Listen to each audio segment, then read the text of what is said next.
All right, welcome. Advanced Algebra with Financial Applications. We're working on Unit 1, Lesson 2, Day 3 of pay periods and hourly rates. Okay? I am your host, Mr. Solt, bringing you hopefully that useful learning, all right? And we are going to exercise our math brains today. So, when you probably click on the Google Classroom assignment, you're going to pick something that looks like this. You're going to want to edit your response, and you're looking for Day 3. I apologize that maybe you have to click a few things to get to day 3. Um,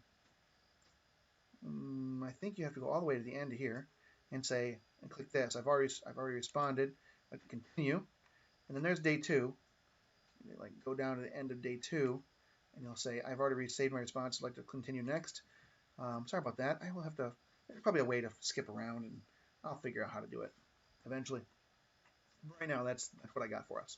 All right, learning targets. Learning target number 1. You know, I can compute weekly, semi-monthly, and biweekly earnings given an annual salary. We've been doing tons of that in day 1 and 2. We started doing a little bit of this here. I can compute hourly pay and overtime pay given an hourly rate. We definitely computed the hourly pay given an hourly rate. Now today we're going to finish up and do a lot of overtime stuff. And you at least had that one challenge overtime problem last time. Here's the vocab. I'm not going to go over that again.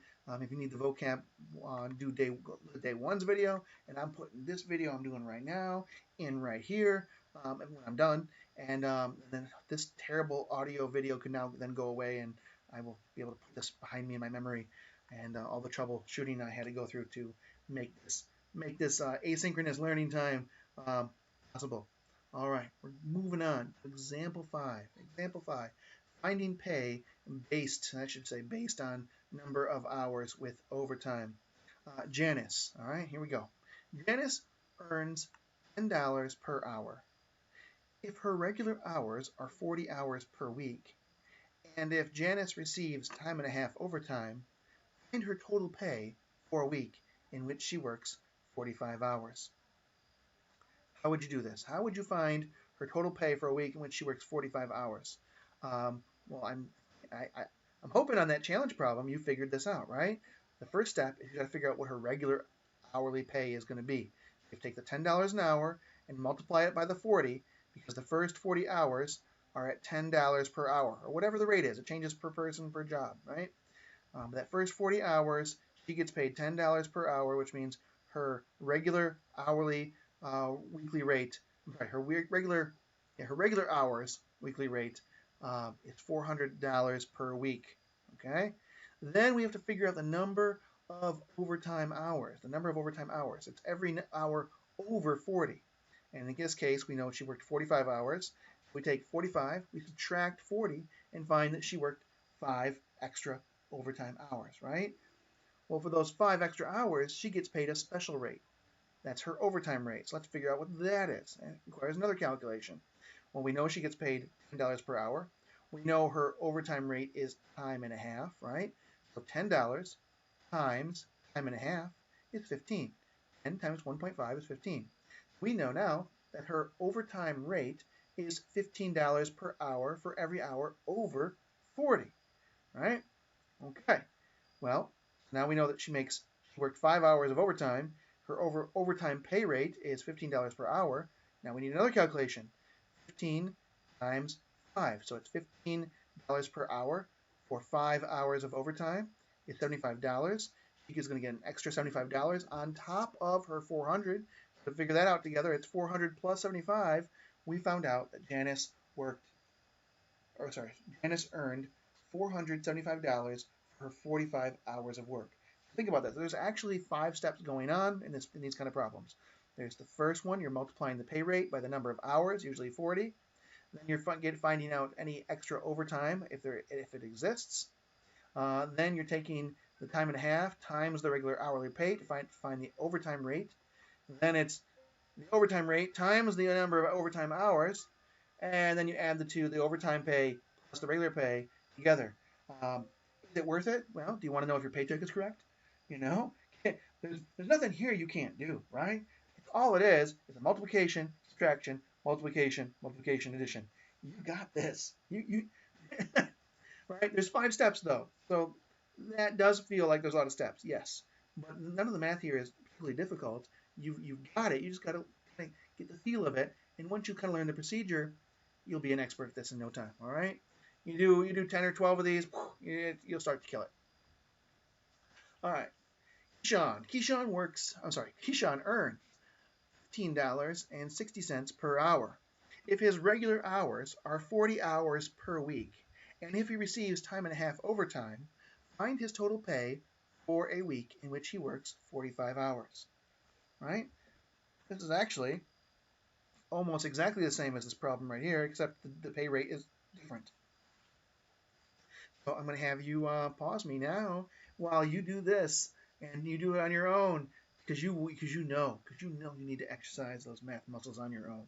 You know you're not going to learn as much by just watching somebody else flex, right? I know I got the math guns, but you need to bring a little of your game too. All right, that's your chance. Okay, all right, great. And give it a shot. Remember, win, lose, or draw, right or wrong, just trying it. Just trying to work it out on your own. That's what's exercising your mind and creating those neural pathways that we need to build up to get you that math brain where it needs to be. Okay. So, Keyshawn, all right, let me figure this out. I'm going to talk out loud. So maybe it helps you to talk out loud. It does help me talk out loud, believe it or not. Be able to do these. I know he gets paid $15.60 per hour. That's his regular hourly rate. I know I'm going to need to multiply this thing by 40 to find out what he gets paid for that first 40 hours. All right? So I can go back to the calculator and say, okay, get that out of the way. $15.60 times 40 is $6.24. $6.24. So this is how much Keyshawn gets paid if he works 40 hours in a week. But he didn't just work 40 hours in a week. He worked 5 hours of overtime. So I've got more to do here. I've got more steps. Now, I want to figure out these. I need to figure out how many. Well, let's see what I want to do next. I'm going to find out how many overtime hours he worked. Well, that's pretty easy. That's the 45 minus 40 thing. If you want to do that in your head, by all means. That's an easy one to do in your head. I'm just writing it down to show you and try to keep it consistent, right? So I did the 45 minus 40 to find that Keyshawn worked 5 hours of overtime. Now I got to figure out his overtime rate. Find out his overtime rate, which is going to be pretty sweet, right? And 15-16 hours already decent. And you times that 1.5, now we're talking. 15.60 per hour times time and a half, 1.5, boom, $23.40 per hour. Keyshawn is making $23.40 an hour. And if Keyshawn's interested in making some extra buck, he should be trying to get as much overtime as he can at $23.40 per hour. Because he's earning a lot faster as soon as he goes over that 40. Okay, now he worked 5 hours of overtime, and his overtime rate is $23.40. Now I got to figure out how much is he going to get paid for this overtime here. Well, just like before, $23.40 multiplied by 5 hours, right? Because it's 5 hours of overtime. I'm going to find that out. Here we go. $23.40 times 5 hours of overtime. Did I do that right? Good. $117. So just for that 5 hours, he got paid an extra $117 for just 5 hours extra work that week. And now we got to add it up. We got to take his overtime, 117. We got to add it up to what his regular pay for the week was, which was $624. Boop. Plus $624. Throw that in my math machine. Here goes. 117 plus 624. Great. 741. We are on top of this thing. $741. That's what Keyshawn is going to make with regular pay and overtime at $15.60 per hour, working 45 hours. Oof. Yeah, a lot of steps. It is. It isn't nothing you can't handle, though. All right, let's take a look at what little curveball I have planned here. Keyshawn works $15.60 per hour. If his regular hours are 40 hours per week and he receives time and a half overtime, find his total pay for a week in which he works 55 hours. All right, so it's really the same thing we did before, but now 55 hours. Give it a shot. Give it a shot. There's 5 steps. Think it, kind of think it out loud. Maybe you want to write down the 5 steps. Maybe you want to keep looking at the example. Whatever helps you. Give it a shot. All right. Pause this video right now. All right, we're back. So here we go. 15.60 an hour for the first 40 hours. I already knew what that was. Wasn't that 624? 15.60 times 40. I can recall. We already calculated that. Yes. A lot of this is going to be repetition. 624. Okay. Now I need to find out what the how many hours of overtime he worked. Well, now it's 50. This is different than before. 55 minus 40, right? That's 15 overtime hours. Keyshawn now has worked 15 overtime hour. He's pulling down that bank. All right. And then I need to find out what his overtime rate is. We've already calculated that, actually. We already did, but I'll do it again because I don't recall off the top of my head what it was. 1560 times 1.5 is $23. So 1560 times 1.5, and I've already forgotten what the number was. $23.40. $23.40. And now I have to take that $23.40 and I got to multiply it by how many overtime hours he worked. And I goofed something up. What did I goof up? Somehow I pressed the wrong button. It didn't like me. 2340 times the 15 hours, yes? And then it goofed up again. What's going on, Mr. Computer? You don't like me all of a sudden. All right, $23.40 times 15 total overtime hours. Well, that's a whole lot more than 117, right? That's a little bit more. 351. That will buy some clothes and shoes and video games, right? Okay. Now what did I do? I found how much he's going to get paid for his 15 overtime hours. I now need to add that to his regular pay. Here's my 351. I'm going to add to that regular pay. What was the regular pay? 624. 624 plus 624. Now, did you need to put every little thing that I've typed in this line response? Technically, no. Because by your response, I'll kind of know if you got it or not. But if you don't show your work, don't kind of give me an idea of how you arrived at your answer, then it's not going to be as easy for me to give you that feedback you need to arrive at a better answer, all right, to arrive at a better result. So I recommend showing your work whenever possible, especially in math. But this is just one of those things that math isn't useful if you just got the ideas all in your head, right? If you can compute things just in your head, you also need to be able to communicate the mathematics to others so that they will, find that your reasoning credible and realize that you are the person for the job, right? That you have the competence needed. So I encourage you to show this. If you just put 975 in as your final answer, boop, good for you. You would have given me something different, then I wouldn't maybe know how you got there. And just by showing me this extra work, it helps you maybe think things through, and it helps me give you better feedback. All right, that's what it is. Okay, example 6 now. Example 6.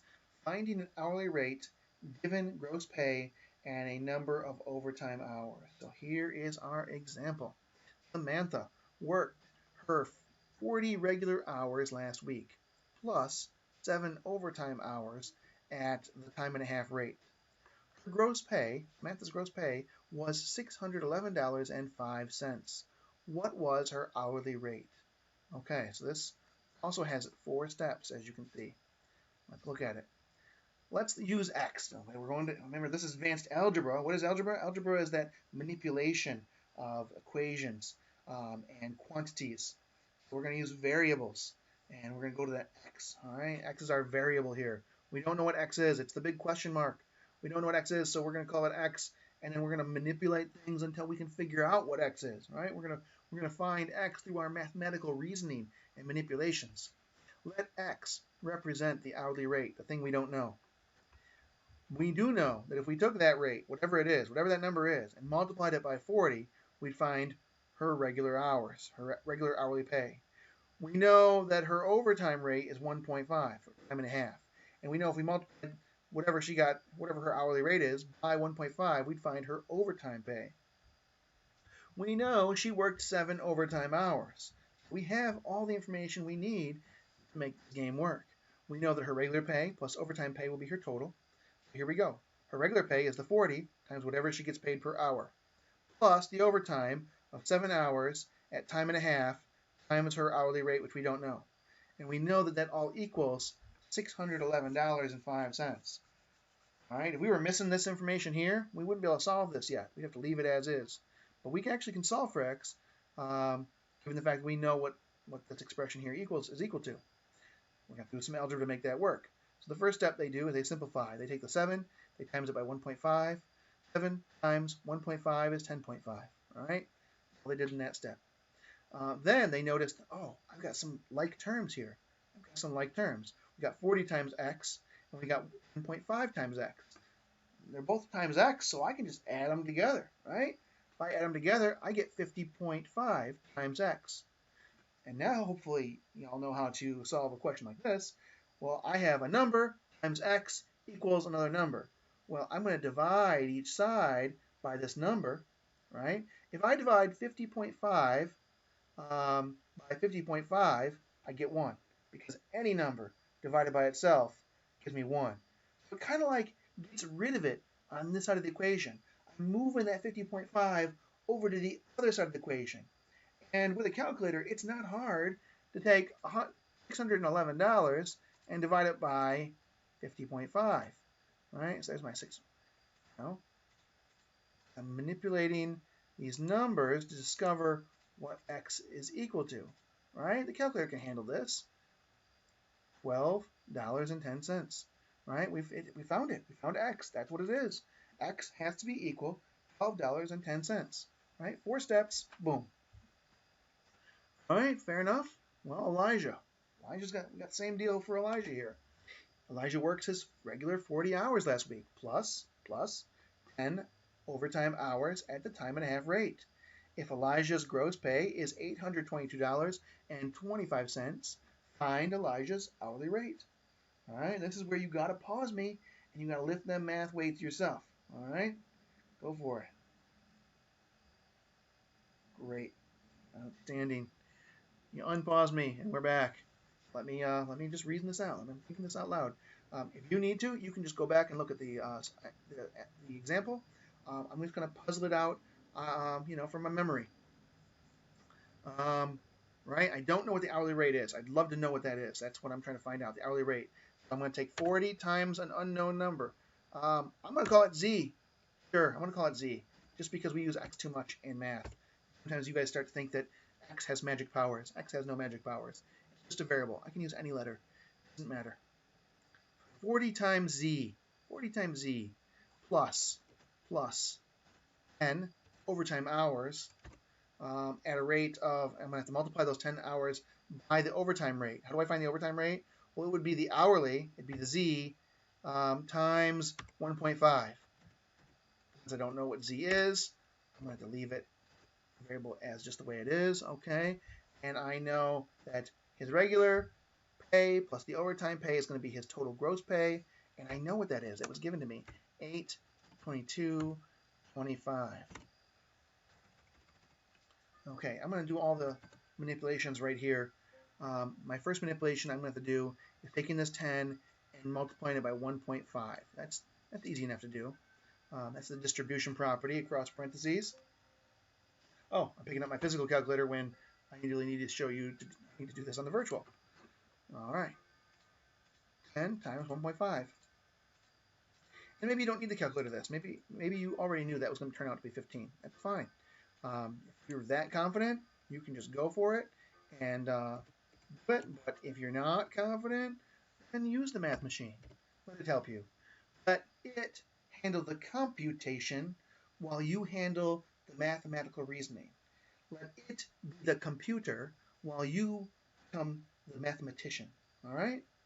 Because honestly, it's wonderful at computing. It stinks at mathematical reasoning. And that's what we need you for. Okay, so here we are.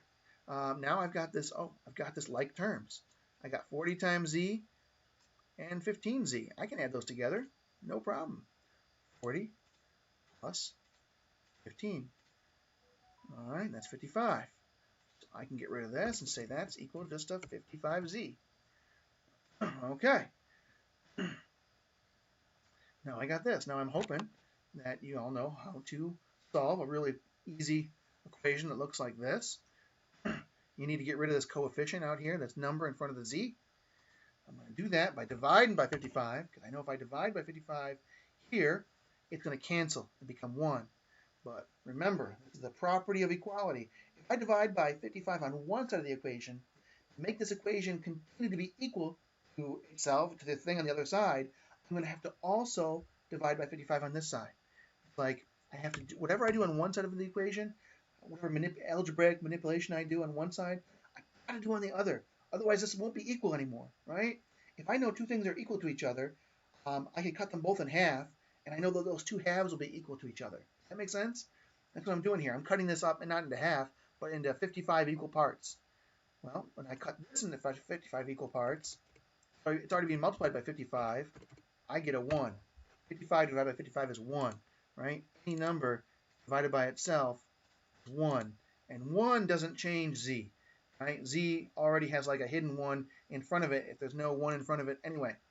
This is an easy thing for the computer to handle. This is what math machines were built for. To handle this, divide by 55, $822.25 divided by 55, $14.95. $14.95. That is an hourly rate. $14.95 is what Elijah is getting paid per hour at his work. We figured that out just based on his gross pay and his regular 40 hours, how many overtime hours he had. We were able to find that hourly rate. All right. Pardon me. Challenge time. Challenge time. Jadalise worked her 40 hours last week at an hourly rate of $15.25 per hour, plus a number of overtime hours at the time and a half rate. Her gross pay was $724.38. How many hours of overtime did she work that week? Right? It's going to be like that last problem. But instead of the variable being the hourly rate, the variable is going to be that number out in front right here, the 7 right here. That's what the variable is going to be. Because you know what the hourly rate is. So you can plug that in. I'm not going to go over this one. I want you to exercise and get that yourself, all right? So I'm going to move on to example 7 now. Last week, Saul worked R, regular hours, NT, overtime hours, at a time and a half rate. He earned $700. If X represents his hourly rate, express X in terms of R and H.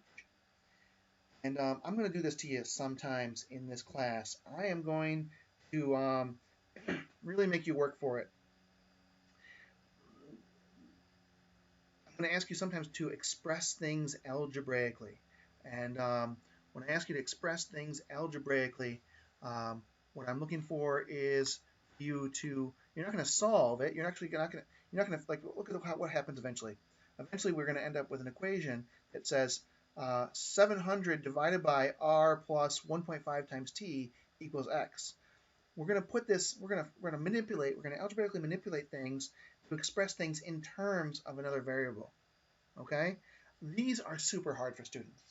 And I had students last year that just hated these. And I even questioned my thinking. But I'm not going to get rid of these yet because I think you've got these in you. And I think you guys can get good at these. And if you can get good at these, then all the other ones are going to be easy for you, right? If you can express things algebraically without any numbers whatsoever, then when I give you numbers, it's a piece of cake. If I really want to see this heavy lifting, just because I know if you can do this, you can do anything, all right? When I give you the numbers. So here goes. Here's how we're going to figure this out. We know that gross pay is going to be equal to R times X if R is regular hours, that first 40, times X, which is going to represent the hourly rate. And you already know this because you've been doing this. You've been saying, okay, $10, he makes $10 an hour, he works 10 hours, 10 times 10, right? That's what this is saying.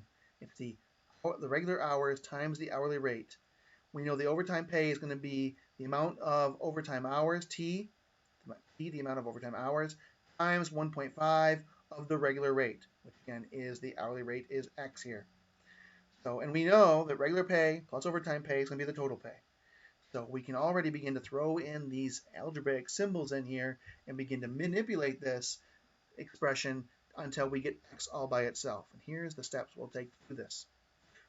Here goes. R times X, that's the total regular gross pay, plus the overtime pay, which is the number of overtime hours, times 1.5 of the hourly rate, equals $700. Okay? What they do here, they just combined the T, and they put that in there. They took this little coefficient of T, time of overtime hours at time and a half, and they put that inside there. All right, that's all that happened. And then what they do, pulled an X out. This next step, they're going to factor this X out. They saw the X was here. They saw that the R was times X over here. That the 1.5 times T would also be multiplied by X over here. They factored that out. They pulled the X out of both of those pieces, and they got X times R plus 1.5 times T. Why did they want to pull that X out? They wanted to pull the X out so they got it by itself. They eliminated the number of X's that they had in their equation, and this kind of just will help them later in a minute, right? Well, this is where a lot of my students last year would get stymied, right here. They'd say, well, I don't know what to do from here. This looks like as far as I can go. But remember how we divided by 55 on both sides of the equation just a minute ago? Well, we're going to divide by this whole expression, R plus 1.5 times T. It's the same deal. We're going to multiply it on both sides of the equation. We're going to divide by this whole expression on both sides of the equation, because if I divide by R plus 1.5 times T over here, well, R plus 1.5 times T divided by R plus 1.5 times T is going to equal 1. It like disappears. It goes away. It's this beautiful thing.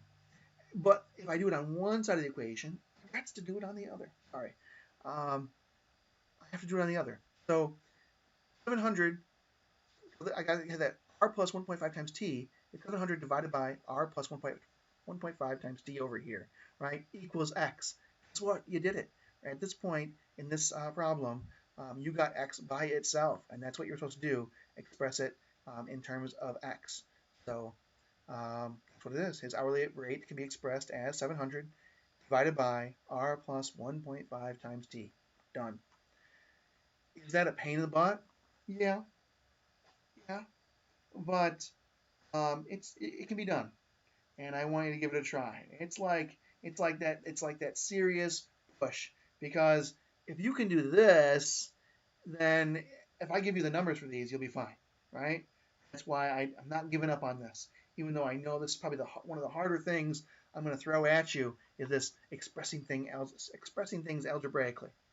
So this is the challenge question. I'm going to have you do it on your own. And while I think this is important, it's not critical at this moment. I want you to try. Why try? Because remember, when you make mistakes, you learn. When you lift those heavy math weights, you're building neural pathways and you're learning. And we've got time. We're at the beginning of the year.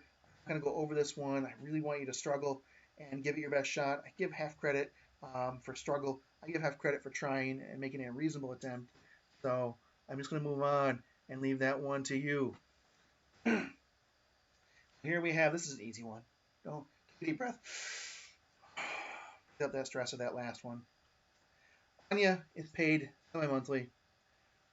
How many fewer paychecks does she receive in a year compared to someone who is paid weekly? All right. Well, semi-monthly means twice per month. There are 12 months per year. Twice per month means I get 2 paychecks for every month. That means I get 24 paychecks if I am paid semi-monthly. Someone who is paid weekly. Someone who is paid weekly will receive 52 paychecks per year. Sorry. Why 52? Because there are 52 weeks in most years. Don't argue with me on the whole leap year thing. We're going to ignore that, okay? Most years have 52 weeks. Okay, where was I going with this? All right, so we basically got what we need. We have Anya gets paid 24. When he gets paid weekly, gets 52. What's 52 minus 24? We want to find the difference. What's the difference between 52 and 24? And we're going to subtract. Difference means subtract. 52 minus 24, boom, 28 less paychecks. 28 fewer paychecks. And we're done with day 3. And now that we're done with this is day 3, ending day 3 means we're done now with the instructional support portion of this particular lesson. And the next 3 days will be kind of more independent practice. You'll be doing nothing new really is going to be thrown at you unless you see challenge there. Then maybe there'll be a slight little curve. Mostly it'll just be, you might have to look back at those examples and look back at your work to remember what you've done. And yeah, we're going to move on. If you have any questions, come to class. That's what class is for. If you need extra help, come to office hours. That's what office hours is for. Remember, our first learning target was I can compute weekly, semi-monthly, and biweekly earnings given an annual salary. How successful were you in meeting this learning target? Tell me how successful you are. A lot of teachers, when they want to know how well their students are doing, they give you a test or a quiz. Well, educational researchers have actually looked into this. They found that actually you guys are pretty much as accurate as any test or quiz at assessing your own learning. Like, you already know how well you're doing on learning something by how you feel about it, how comfortable you are with this. This is like a learning reflection. This is kind of like the test. Tell me how, and be honest, you get credit for any one of these answers, right? You answer something and you get credit for it. This is what I need, this information to assess. Do we need more practice? Do we need less practice? Is this easy? Is it too hard? I'm kind of hoping that most of you right now are in the mostly successful, right? You've tried 1 or 2 problems for basically the 7 examples that are hitting the learning targets of what we're looking at. If you're completely successful, maybe I'm making this too easy. So I'm actually thinking that most of you should be in the mostly successful range. Maybe after we get to day 6, you should be the completely successful. But right now, maybe mostly. If you're kind of successful right now, that's okay too. You know what I mean? You get the basics. You need to work on this more. That's what the practice is for. Not successful. I'm hoping none of you will be not successful at this point. Hopefully you're not going to be confused. But if you are, see me, office hours, come to class, ask questions, get that help. The second learning target was I can compute hourly pay and overtime pay given an hourly rate. How successful were you in meeting the learning target here? Just be honest. Tell me how it is. This tells me where you all are, and I can look at this data as a kind of formative assessment. I also like my students to always kind of reflect at what kind of effort level are you putting in. Again, you get credit for whatever you choose here, but really this information is not for me, but for you. I want you to make a connection in class and in life that the more effort you put in, hopefully the more output you're getting out of it. All right, if you gave your best effort, I'm hoping that you're in the mostly successful to completely successful range. If you gave it a really good effort, maybe you're in the mostly to kinda, or maybe completely. If you gave it a shot and could have done better, that kind of tells you maybe you could have done better. We could have given this a shot. And hopefully we're not in the I need to give this more effort next time category. You know, it happens, and that's life, and we're moving on. And this is where you get to tell me how awesome I am, or how much I suck. Okay, um, tell me, you know, is this learning useful? Do I need feedback. I need feedback from you to know how this is going for you. How you feeling? How you doing? And then I can change, right? So this is just the feedback option. You know, you tell me you get 2 points no matter what you answer, and a lot of times people say none. That's okay too. But yeah, I am actually curious as to what you think about. I'm trying to provide a service here, and I want to make sure the service is valuable. And this is how these kind of questions here is how I know. And then of course you want to submit. You want to submit your responses to save your work, and click next, and then click submit, and then we're done with day 3. Thank you so much for joining me. I hope to see you in class.